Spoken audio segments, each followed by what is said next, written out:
voulais vous parler du complexe d'infériorité. Le complexe d'infériorité, c'est un schéma psychologique profond, décrit notamment par Alfred Adler.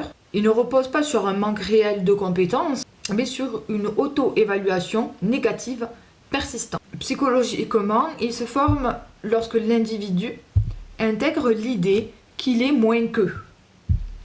Moins capable, moins intéressant, moins digne d'amour ou de reconnaissance.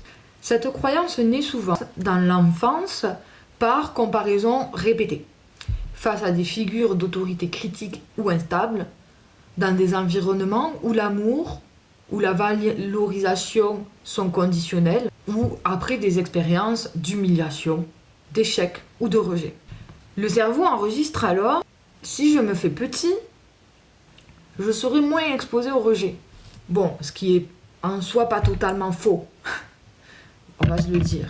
Mais l'idée ici, c'est de comprendre tout ça et de l'accepter en fait, et de s'en fiche. Avec le temps, ce complexe agit de manière automatique. Hypervigilance au regard des autres. Biais cognitif. On surestime les réussites des autres et on minimise les siennes. Dialogue interne dévalorisant. Peur de l'échec, mais aussi peur de la réussite. Donc là, on est dans l'auto-sabotage.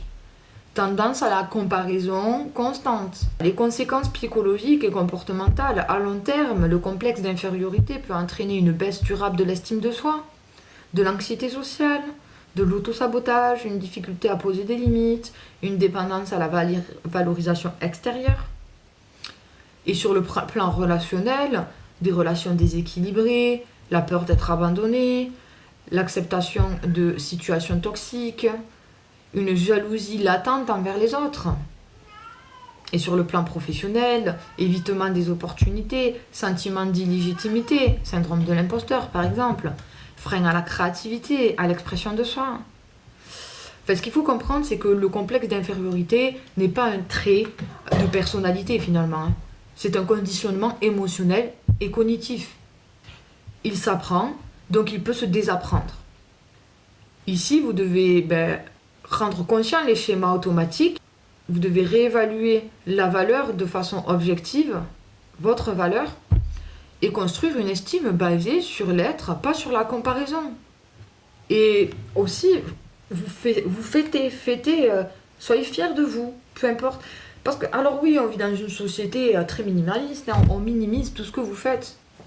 Surtout si vous êtes une femme, excusez-moi les hommes, mais c'est une réalité. On minimise vos souffrances, vos douleurs, vos réussites, tout.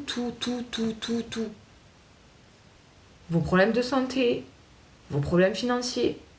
En fait, on minimise autant les choses positives de votre vie que même négatives. Et malheureusement, sans le vouloir, on intègre tout ça. Donc pour si peu que vous avez une mauvaise estime de vous, une mauvaise confiance en vous, et que vous n'avez pas appris à vous aimer, vous sabotez votre vie. En fait, tout simplement. C'est un parcours que j'ai eu moi-même fait, et c'est pas totalement ok encore aujourd'hui. On y travaille tout le temps.